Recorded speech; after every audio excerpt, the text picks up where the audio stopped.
Hello అండి. ఈరోజు ఈ వీడియోలో అరటికాయ బజ్జీలు ఎలా ప్రిపేర్ చేసుకోవాలి ఏంటి అనేది చూపిస్తున్నానండి.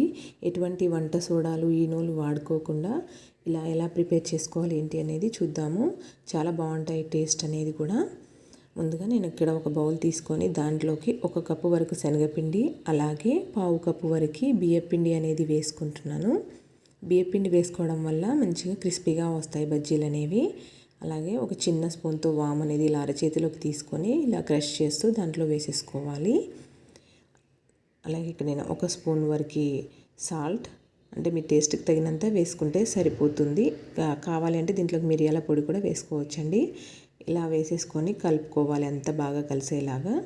తర్వాత దీంట్లోకి కొద్దిగా వాటర్ అనేవి యాడ్ చేసుకుంటూ మన బజ్జీల పిండిలాగా ప్రిపేర్ చేసుకుంటే సరిపోతుంది. మరీ లూజ్గా కాకుండా, అలా అని బాగా గట్టిగా కాకుండా ఈ విధంగా కలుపుకొని పక్కకు పెట్టేసుకోవాలి. ఒక 10 మినిట్స్ అలా పక్కకు పెట్టేసుకుంటే అది కొంచెం చిక్కబడిపోతుంది. అలాగే ఇక్కడ నేను 3 అరటికాయలు అనేవి తీసుకున్నాను. వీటిని మొదలు చివర్లన్నీ కట్ చేసుకొని పైన తొక్కంతా తీసేసుకోవాలి. మామూలుగా లేతవి మనకి చెట్టు మీదవి అలా తీసుకుంటే పైన తొక్క తీసుకోని అవసరం లేదండి. అది ఫ్రెష్గా ఉంటుంది కాబట్టి. ఇవి మనం బయట మార్కెట్లో తెచ్చుకుంటాం కాబట్టి ఇవి పైన తొక్కంతా తీసేసుకోవాలి. ఈ విధంగా పైన 3 కాయలకి తొక్కలు అనేవి తీసుకొని పక్కకు పెట్టేసుకొని ఒక బౌల్ తీసుకొని దాంట్లోకి వాటరు అలాగే సాల్ట్ అనేది వేసుకోవాలి. ఎందుకంటే ఇవి నల్లబడిపోతాయి కాబట్టి ఇవి కట్ చేసుకొని దాంట్లోకి వేసేసుకోవాలి. నేను ఇక్కడ చిన్నగానే కట్ చేస్తున్నానండి. మీరు కావాలంటే ఇలా పెద్దగా పొడవుగా కూడా కట్ చేసుకోవచ్చు. మీ చాయిస్ అది, ఏ విధంగా కావాలి ఏంటి అనేది. నేనైతే చిన్నగానే కట్ చేస్తున్నాను.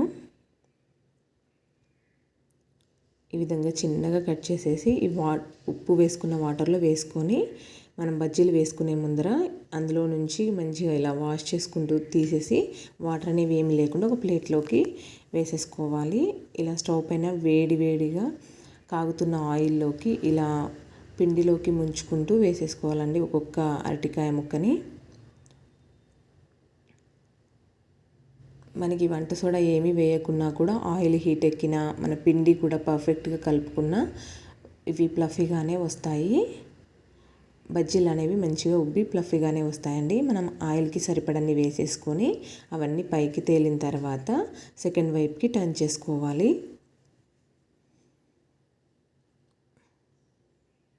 ఇవి చాలా ఈజీగానే అయిపోతాయండి చేసుకోవడం కూడాను. ఈ విధంగా సెకండ్ వైపుకి టర్న్ చేసుకొని మంచి కలర్ వచ్చేంత వరకు కాల్చుకొని తీసేసుకోవడమే. అంతేనండి, వేడిగా అరటికాయ బజ్జీలు అనేవి రెడీ అయిపోతాయి. మీకు కూడా ఈ ప్రాసెస్ అనేది నచ్చితే మీరు కూడా ట్రై చేసి ఎలా వచ్చింది ఏంటి అనేది నా కమెంట్ బాక్స్లో కమెంట్ చేయండి. అలానే నా ఛానల్ని లైక్ చేయండి, షేర్ చేయండి, సబ్స్క్రైబ్ చేయండి. Thank you for watching.